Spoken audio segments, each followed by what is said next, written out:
PDK TV. Asante sana mtazamaji wa PDK TV. Ni siku nyingine ambao nakuletea uchambuzi wa kina kabisa kuelekea, tunafahamu Simba Sports Club imepata matokeo ya 2-0, wameshinda dhidi ya Al Masry na kutinga hatua ya nusu finali ya kombe la shirikisho kwa hatua ya mikwaju ya penalty. Tumeshuhudia moja kati ya mechi nzuri. Kipindi cha kwanza Simba walianza vizuri sana. Kwa mtu ambaye hajafuatilia vizuri, kama kawaida golini Musa Pinpin Kamara leo kwenye mchezo uliopita kufanya kazi nzuri kama ambayo amefanya leo. Leo amefanya kazi kubwa sana. Amekuwa na save nyingi ambazo zimekuja kuisaidia timu. Kuanzia kipindi cha kwanza, kuanzia dakika ya kwanza, ni moja kati ya wachezaji ambao wameisaidia sana timu. Lakini ukimwangalia Shomari Kapombe, Mohamed Hussein, Shamu Karabue pamoja na Abdurazak Hamza, moja ya safu ya ulinzi ambayo imekuwa imetulia sana. Performance nzuri pia kutoka kwa Shamu Karabue. Lakini pia ukiangalia kwenye eneo la kiungo Yusuf Kagoma pamoja na Fabrice Luamba Ngoma, Jean Charles huo kwenye role namba 10, winga moja Mpanzu, winga moja anacheza Kip Dennis, Dese Mkwala kwenye eneo la ushambuliaji. Ilikuwa ni moja ya kitu kizuri sana. Wapi ambapo Simba walifanikiwa kwenye kipindi cha kwanza. Moja ya vitu ambavyo vilifanya wafanikiwe tofauti na mchezo uliopita. Mchezo huu kwanza matumizi sahihi, wepesi kwenye hali ya kutumia nafasi.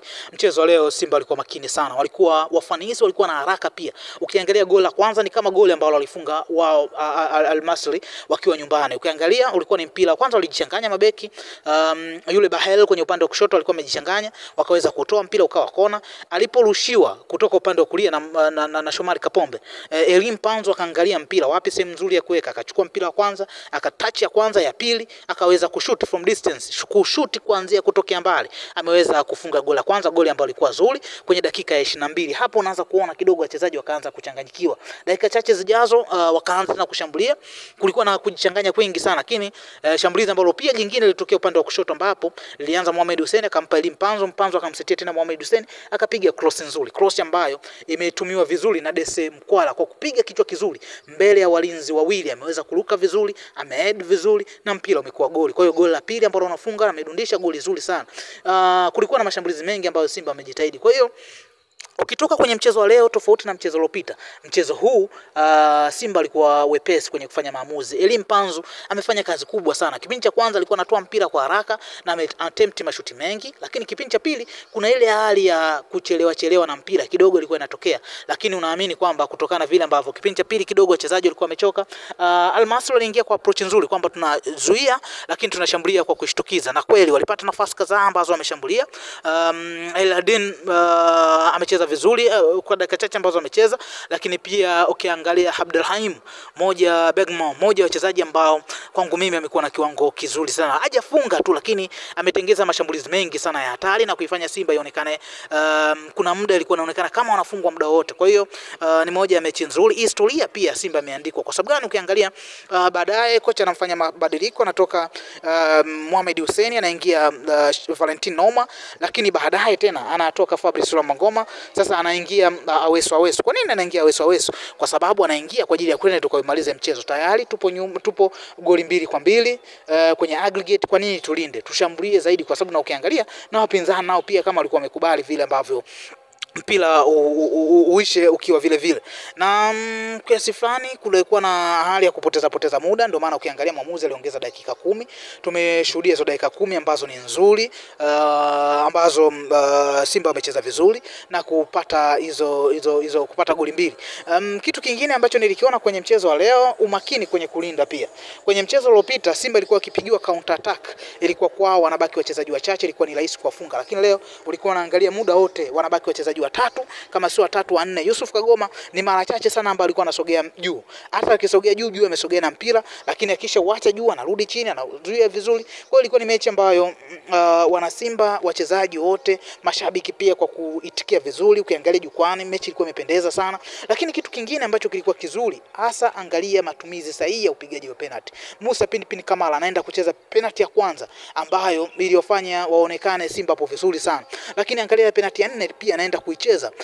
Kwa hiyo hizo penalty mbili ambazo wamecheza zimewapa nguvu Simba ya kuweza kupata matokeo mazuri. Lakini pia hata wapigaji ukiangalia kuanzia Jean Charles ambaye amepiga penalty nzuri, Kip Dennis amepiga penalty nzuri, lakini pia Dese Mkwala amepiga penalty nzuri na Shomari Kapombe pia amepiga penalty nzuri sana. Kwa hiyo ushindi wa goli 4-2 kwa mikwaju ya penalty, aggregate inasoma 2-2 4-2 kwenye penalty.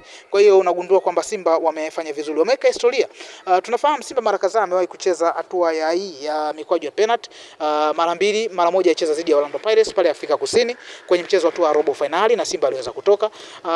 Robo finali nyingine ambayo ya kombe la klabu bingwa dhidi ya Wydad Athletic Club pale Morocco jijini Casablanca, Simba aliweza kupoteza pia kwa mikojo 4 kwa 5. Kwa hiyo unagundua kwamba yes, kuna yale mabadiliko ambayo wamefanyia kazi. Wanasema siku zote shida ni kurudia kosa lile lile. Kama walikufanya walitoka kwenye mikojo penalty mara 2, safari hii wameona yes, tufanye nini ili tuboreshe. Haya ni mambo ambayo yanaweza kutokea. Kwa hiyo kitu ambacho hapa sasa hivi wanaangalia nani ambao wataenda kukutana naye. Either Stellenbosch kutoka Afrika Kusini au wanaweza karejea tena pale Misri kwenda kucheza pia na Zamalek. Kwa hiyo ni maandalizi mazuri ambayo Simba anapaswa kuendelea, lakini leo wana Simba wanapaswa kufurahia kile ambacho amekipata kocha Fadlu Davis. Kwenye historia hii ndo mara yake ya kwanza kutinga hatua ya nusu finali na kuipeleka Simba pia, kwa sababu kwenye timu nyingi ambazo amekuwa akifundisha anakuwa kocha msaidizi, na leo amekuwa kocha mkuu, timu inaenda hatua ya nusu finali. Unampongeza kwa kile ambacho amekifanya, lakini pia kuna baadhi ya wachezaji ambao wameingia kwenye timu ukomavu wao mkubwa sana. Sidhani kama watu waliamini kwamba Yusuf Kagoma anaweza kaonyesha kiwango kizuri kama hiki ambacho amekionyesha. Yusuf Kagoma utasema ni mchezaji ambaye ameshacheza CAF Champions League au CAF Confederation Cup kwa misimu kadhaa, lakini ndio msimu wake wa kwanza. Kuna vitu vingi sana vizuri ukianza kuvielezea kila yengo unapata kwamba kuna sehemu ambapo Simba alikuwa anafanya vizuri. Nimependa pia performance ya Dese Mukwala. Hii anamuonesha kwamba Lionel Ateba, yes, umepata dakika nyingi za kucheza kuliko mimi, lakini yeye Dese Mukwala anapopata nafasi anaonyesha jinsi gani ambavyo cha kufanya, nini kizuri cha kufanya ili endelee kupata matokeo mazuri. Wana Simba wameenjoy, Watanzania wameenjoy kuweka historia hii, na kitu ambacho wanachokiangalia zaidi, wanawezaje kusonga mbele kutoka hapa ambapo walipo. Inawezekana kufika mbali zaidi, kwa sababu nasema ukishafika hatua nusu finali ipo karibu sana.